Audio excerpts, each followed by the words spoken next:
Lo que tenemos aquí es un potenciostato, que es un equipo electroquímico bastante sofisticado, totalmente controlado por computadora y que permite hacer experimentos electroquímicos y análisis electroquímicos de, por ejemplo, metales tóxicos en agua de ríos o lagos a concentraciones muy bajas. Incluso se pueden detectar concentraciones bastante por debajo de los límites permisibles. El equipo ha sido fabricado en los laboratorios de desarrollo electrónico del Instituto Peruano de Energía Nuclear y es parte de un proyecto de Concitec cuyo objetivo es el control remoto telemétrico de la calidad del agua para este proyecto concreto del río Lurín, pero que luego será extendido a cualquier río o a cualquier lago. ¿Qué Bien. tenemos acá en esta pantalla, en el ecrán? Sí, ustedes pueden ver que el equipo no tiene ni un botón, todo el control se hace por computadora, el equipo está conectado a la computadora por un USB y lo que tenemos acá es el programa que controla con mandos virtuales todos los parámetros analíticos. En este modelo de laboratorio no está implementada la parte de telemétrica. En la parte de campo, el equipo va a tener un sistema de telefonía celular, de manera que esto puede estar a cientos de kilómetros y uno desde el laboratorio puede controlar el equipo y hacer el análisis y obtener los resultados. Bien, aquí uno puede decidir el tipo de análisis que quiere hacer. En este primer experimento no está todavía la celda electroquímica, está una celda simulada para comprobar que toda la parte electrónica y de software están funcionando correctamente. Por ejemplo, en la vasija, es el depósito. En la vasija vamos a tener... Ahorita en este momento, ¿qué cosa? En estos momentos solo hay agua, pero dentro de un momento ya va a haber agua ligeramente contaminada con plomo. ¿Qué están viendo ahí? Ya, tenemos acá el sensor es en estos momentos un disco de 250 micras de diámetro de iridio. Y luego tenemos aquí el electrodo de referencia y el contraelectrodo. En una celda potenciostática se requieren 3 electrodos para poder controlar el potencial aplicado y leer la corriente. Y de la lectura de la corriente, en función del potencial aplicado, sabemos cuánto de metales tóxicos hay en el agua, de cada metal. Y dentro de un momento haremos el experimento ya con agua ligeramente contaminada con plomo. Y todas esas cantidades se dan aquí, aquí se va a representar y el archivo se va a guardar con un nombre único. Ni siquiera tienen que preocuparse por el nombre, porque el archivo va a tener el nombre genérico data y toma de la computadora el año, el mes, el día, la hora, el minuto, el segundo. Y también registra qué técnica se usó,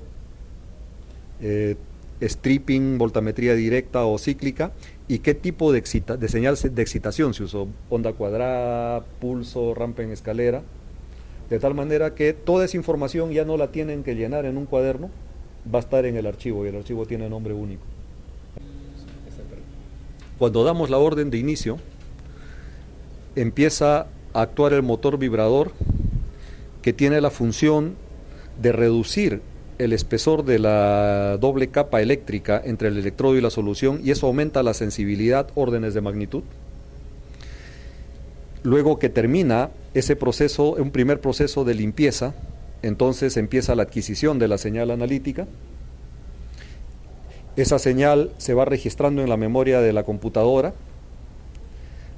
y y cuando el proceso termina, este LED virtual se va a apagar, ya terminó, y en este momento uno puede dar el comando de mostrar y guardar, lo que significa que el archivo ha sido ya grabado, y como estamos operando una celda muda, la gráfica esperada, si todo está bien, es la de la ley de Ohm, es decir, la corriente, una función lineal del voltaje aplicado a la celda.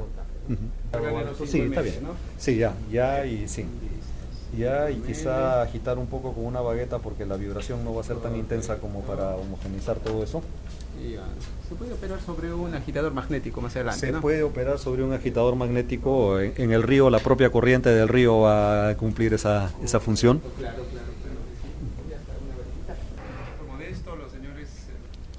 Ahora vamos a intentar una voltametría inversa, stripping, sí, una voltametría de resolución anódica. Vamos a intentar hacerla de onda cuadrada. Sí. Vamos a conservar la limpieza previa del electrodo antes del barrido. Usaremos 45 milivoltios de altura de pulso, 8 milivoltios de altura de escalón, desde menos 1,2 voltios hasta más 1,2 voltios con respecto al electrodo de referencia.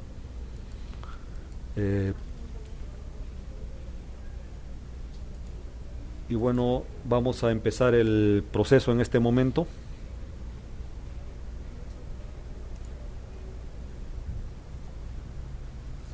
Ahora está trabajando el vibrador. Ya. Durante el proceso siempre debe trabajar el Sí. vibrador, ¿no? Si se puede captar la onda estacionaria que se forma en el agua, no sé, con un acercamiento. Solo hay 30 segundos ahí. Sí, sí, vibra. Sí. Sí, ahí hay una onda estacionaria en la superficie del agua. Ahí sí la limpieza. Cuando termina la limpieza, el motor va a seguir vibrando durante 90 segundos mientras se hace la electrodeposición a menos 1200 milivoltios con respecto al electrodo de referencia. Luego va a haber 5 segundos de espera y empieza el barrido.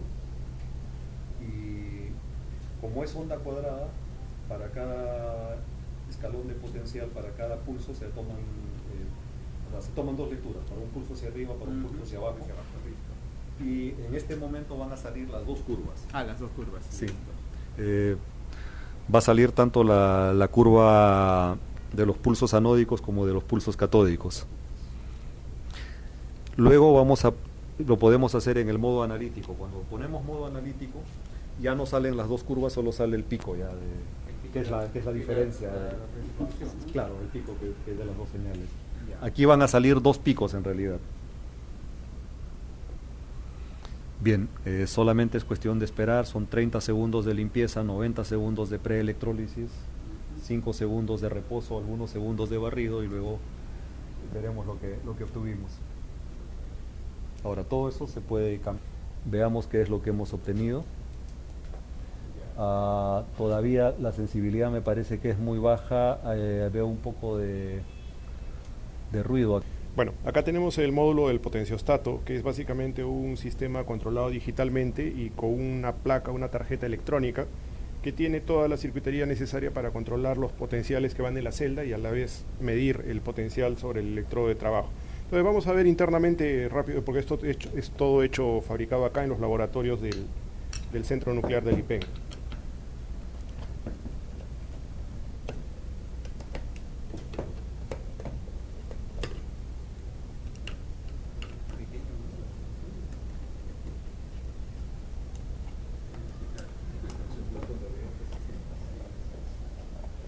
Ocupa más espacio la fuente de poder.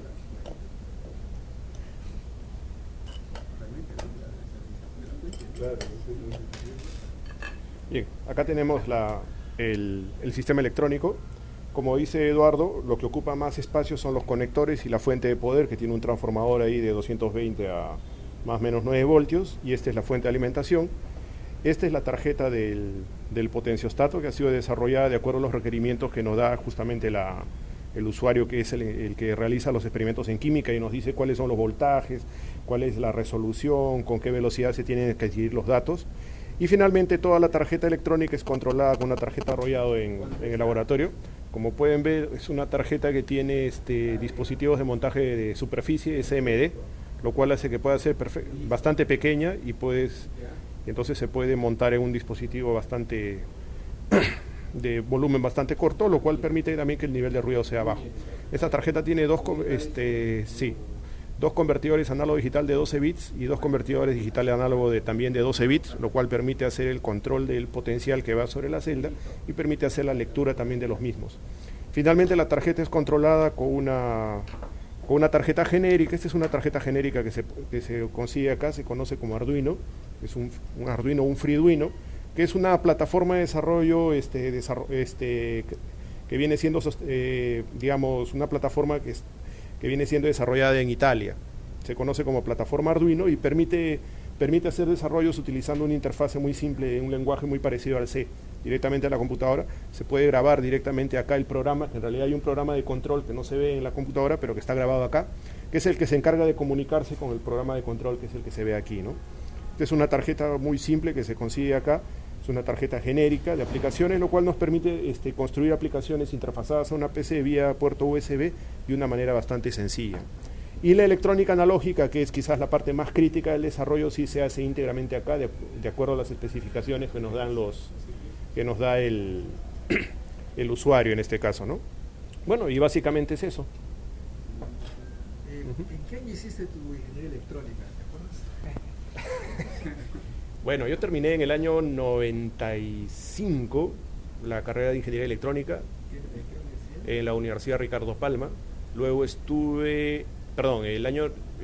sustenté mi tesis en el año 95, después de haber estado año y medio haciendo mi tesis en ingeniería en instrumentación electrónica nuclear en el IPEN, y sustenté la tesis en septiembre del 95. ¿Qué diferencia hay entre la electrónica que aprendiste en esa época con lo que tú tenías que conocer ahora? Bueno, los conocimientos de electrónica analógica son los mismos. La electrónica analógica no cambia, el uso de los amplificadores operacionales, ese tipo de cosas no cambia. Pero la electrónica digital sí es una revolución absoluta. En aquellos tiempos había que construir, primero que no existía el USB, prácticamente no existían las laptops, entonces había que hacer interfaces que realmente formaban unas cajas inmensas donde había que conectar, generalmente era por el puerto paralelo, ¿no? Y había que construir toda la electrónica digital de manera discreta para que pueda funcionar un sistema externo. Ahora, sin embargo, es muy fácil porque tenemos acá este microcontrolador, que el nombre puede parecer un poco engañoso, pero esto que tenemos acá en realidad es una computadora. O sea, tiene un procesador, memoria interna, periféricos, una serie de cosas, entonces es una computadora, y entonces eso nos permite simplificar mucho la electrónica digital, ¿no? Lo que antes, entonces los estudiantes de instrumentación ya no necesitan aprender los detalles de la electrónica digital en el sentido de armar circuitos con compuertas NAND, flip-flop, registros, multiplexores, ya no es necesario. Un estudiante de instrumentación o de cualquier carrera que quiera hacer algo de instrumentación agarra una de estas tarjetas y lo único que tiene que saber es programar. Hace una programación en C y luego graba el firmware, es decir, el programa que se va a almacenar en el microcontrolador, y luego el microcontrolador realiza todo el proceso. Eso es una revolución, algo que ha permitido que mucha gente pueda hacer cosas que antes estaban restringidas solamente a los que estudiaban las carreras de electrónica, ¿no? Sin embargo, la parte analógica, que es una parte crítica y es una parte importante, porque la parte digital es solamente un lado, la parte analógica realmente, lo que sí ha cambiado es primero los costos de los dispositivos y segundo en el tipo de montaje, ¿no? Antes había que hacer los integrados eran grandes, ahora se consiguen integrados miniaturas, que estos realmente no son tan miniaturas, pueden ser todavía la tercera parte de eso, ¿no? Pero 1, 2, 3. Bien. ¿Para qué usted va a utilizar este equipo en su laboratorio, profesor? Bueno, de primera intención, pues el uso que pensamos darle a lo largo de los trabajos de investigación es en aplicaciones de orden toxicológico medioambiental. Uno de ellos, como lo ha mencionado el profesor, es la utilización en el control de la contaminación de las aguas. Las aguas hoy en día están fuertemente contaminadas con metales pesados, con diferentes tipos de contaminantes, inclusive de tipo orgánico. Entonces la intención inicial en esto es hacer las pruebas para la evaluación, pues, de los niveles de contaminación, por ejemplo, de cadmio, que es uno de los metales más perniciosos que tenemos, el plomo, el mercurio, que son los metales que actualmente están causando algunos problemas medioambientales y ecotoxicológicos, ¿no? Esta sería una de las primeras aproximaciones. Posteriormente pensamos en darle aplicaciones, por ejemplo, en el campo de estudios de las propiedades de los polímeros conductores o polímeros semiconductores, que son proyectos que que estamos desarrollando actualmente. Ya tenemos algunos avances en esta línea, entonces pensamos hacer algunas caracterizaciones a nivel de superficies, a nivel de grupos funcionales, que la voltametría cíclica, por ejemplo, que es una de las aplicaciones inmediatas de este equipo, nos permite, pues, resultados y comprensiones interesantes, ¿no? Muchas gracias. Gracias. Este equipo tiene múltiples aplicaciones, tanto para usuarios finales como para la investigación. Por ejemplo, hablando de este último campo, la mayoría de los investigadores en nanotecnología utilizan potenciostatos para hacer lenguas electrónicas, narices electrónicas, para realizar procesos electroquímicos diversos, electrocrómicos, en fin. Pero también tiene una utilidad práctica porque es un instrumento que permite medir de manera bastante económica cuál es la concentración de metales pesados en agua. Por ejemplo, este equipo puede medir dentro del proyecto Concitec la concentración de plomo, de cadmio, de mercurio, de arsénico, de cobre y de zinc de manera simultánea. De manera que en un solo barrido el equipo puede decirnos cómo está el agua del río o si hay alguien que ha echado algún relave o ha contaminado el río en un momento dado. Y esto es muy importante. También este equipo tiene aplicaciones en medicina, porque cambiando el sistema de sensores, y esto, como dijo Oscar, todavía se puede miniaturizar más, uno puede tomar una gota de sangre y ver, por ejemplo, el contenido de glucosa de manera instantánea para control de pacientes con diabetes, o puede ver cómo está la sangre en cuanto a posible envenenamiento con plomo o con otros metales, o en cómo está en cuanto a puntos esenciales. Por ejemplo, ya se está empezando a comercializar un equipito muy parecido a este, que lo que mide es si la concentración de zinc en la sangre está correcta o está muy baja. Así que las aplicaciones de este equipo son muy grandes, el mercado potencial de usuarios es muy grande. Profesor, ¿qué se puede poner allá?